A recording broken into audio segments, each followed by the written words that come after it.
So welcome to Vortex Garage and a really quick video featuring our Jag here because, well, we just had an interesting breakthrough because it just broke again, which is awesome. I'm actually pretty psyched about it because it broke in the shop here. I was actually moving it out and then back in to get it up on the lift so this week we could do some major tune-up service on it.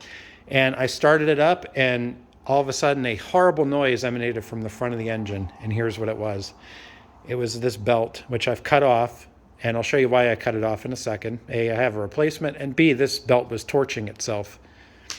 So what had happened is one of the components in the front had froze up and caused the belt to slip in the pulley, making a horrible squealing noise, generating a lot of heat and burning rubber smell.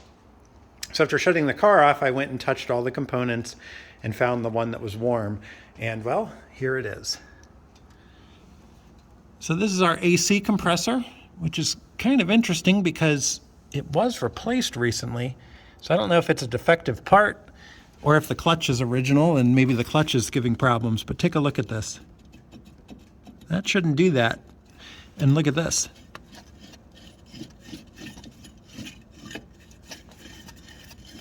It's spinning freely now, but it was actually pretty tight when I first pulled on it.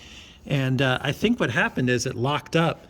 And it basically just about threw the belt. If it had kept running, it would have ended up burning the belt and throwing the belt off. So to remove it, the reason I cut it, if you look down there at the crank, you can see where that V-belt, where it would have gone. There's another one in front of it, and there's also the mechanical fan. So there's really no way to get it off without taking a lot of stuff apart. And since I have a replacement, I went ahead and cut it. Plus, if you look at this one up here on the air pump, I think it's the original belt to the car. So we're replacing them anyway. But the thing that's good about this is, well, it happened in the shop and not on the road. And B, cutting off the air conditioner belt's no big deal. It doesn't affect anything else on the car. It's the only thing that belt runs. But the really good thing about it is, you probably heard in some of the videos when this car would idle, there was a definite noise coming from the engine. And it was concerning me, and it was one of the things on my list to try and track down. What was that noise I was hearing in the car? It definitely did sound like a bearing or something like that. And if I can attribute it to the AC compressor, then that's going to solve a lot of troubleshooting and trying to figure out where that was. Now, it doesn't mean we're going to have to repair the clutch or the actual compressor itself, but considering there's no Freon in the system anyway, and the AC would need a whole revamp, I don't think that's such a big deal. Plus, it's wintertime. Now, the other thing I found was one vacuum line that was disconnected that was back here, and it actually routes under the intake manifold. So I did reconnect that, and that's actually when I started it to see if it was going to run smoother, and the belt basically decided I don't want to live with that AC compressor anymore, or that clutch froze, whatever. But one thing you might have noticed when I start the car, it would crank, and then it sort of hits a point where it cranks very slow. It like feels like it doesn't get stuck necessarily.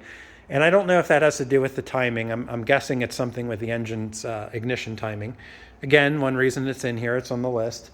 So I think we'll probably still hear that when I crank it, but at the same time, I think that I'm betting if that pulley was locking up and that thing that was definitely making that noise, and then hopefully with that vacuum line, well, let me stop talking. Check this out. Let me start it up.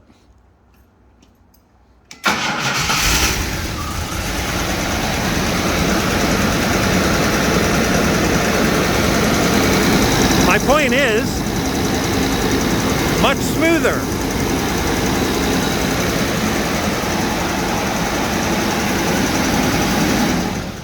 All right, I'll turn it off because I don't want to yell on camera, but the engine idles a lot smoother than it used to. You could visibly watch it shake back and forth. It would shake in the car when you were sitting in idle, and now it's a lot smoother. I can probably attribute a lot of that to the vacuum line, but it is possible that the belt wasn't squealing yet because the belt was actually really tight. So it seems that it was tightened down quite a bit. And more than likely, if that clutch was starting to freeze up, it could have even been impacting things at idle. It's possible, but again, I attribute the vacuum line most for that. But anyway, I thought I would share that with you and let you know that it broke again, but it was breaking coming into the shop here. Oh, and one thing we got coming in about a week, we're going to show you these and how to install them. So a little sneak peek there. All right, well, that's all we got for today, but we're going to throw this up with no editing right off the phone, and hopefully you enjoy it. If you like what you see, drop us a subscribe and hang tight, because we're going to have that headlight video coming very soon. And then we're going to be doing a lot of maintenance and a lot of tune-up work on this motor and this entire car.